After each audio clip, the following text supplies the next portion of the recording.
今日咧非常之開心咧，有大家一齊出席我哋一對新人嘅大日子。喺呢一度咧，我都要代表咧一對新人同埋佢哋嘅屋企人咧，多謝大家嘅嚟臨。喺呢一度都想借大家嘅掌聲，送啲掌聲俾你哋自己。今日咧，我哋一對新人咧，其實一齊5年嘅時間啦。佢哋朋友介紹之下咧，相識認識嘅。啱啱開始嘅時候咧，咁啊未拍拖之前啦，其實 Lily 對於 Vincent 嘅印象咧，覺得佢好純真嘅。而呢個事件咧，亦都係發生得好有趣。佢哋一齊去行山喎，咁行山自然而然咧，就會有好多山路崎嶇嘅情況會出現啦。當時咧 ，Vincent 咧就想扶一扶 Lily， 咁佢咧非常之 gentleman， 就問 Lily： 我可唔可以扶一扶你啊？呢一個咁紳士嘅舉動，令到 Lily 覺得咧呢個男仔十分之善良簡單，一定咧係喺一個咧充滿住愛同埋溫暖嘅環境之下成長咧，先至可以令到一個人咁紳士、咁溫柔。我哋一齊掌聲送俾老爺奶奶。而其實咧喺 Vincent 嘅心目中啦，Lily 咧佢有一個非常之重要嘅特質，呢個特質咧係好媽媽。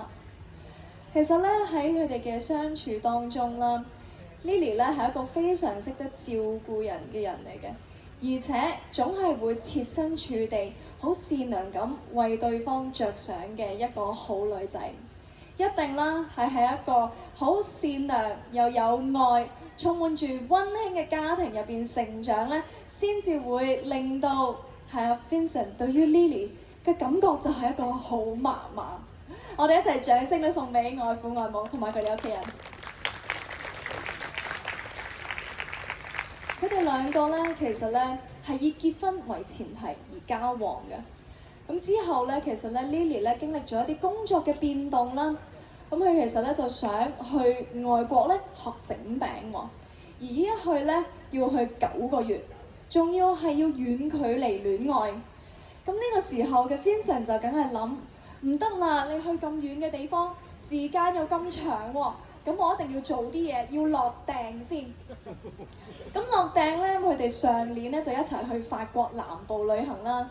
Vincent 咧就安排咗個咧驚喜嘅求婚，咁去一個法國嘅南部嘅酒莊，就做好晒佈置啦，就驚喜地向 Lily 求婚，好開心地、好驚喜地 say yes。今日就喺度一齊嚟慶祝佢哋嘅大日子，多謝大家嘅蒞臨。而佢哋啦，亦都係咧今日咧較早前嘅時間啦，喺部分親友見證之下，正式簽字成為合法夫妻。而家夜晚同大家飲翻杯。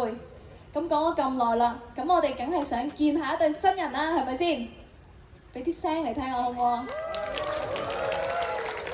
嗱，陣間咧，我哋見到新人咧，俾呢個聲音再大聲啲好唔好啊？嚟個 rehearsal 先，俾啲聲音嚟聽下先。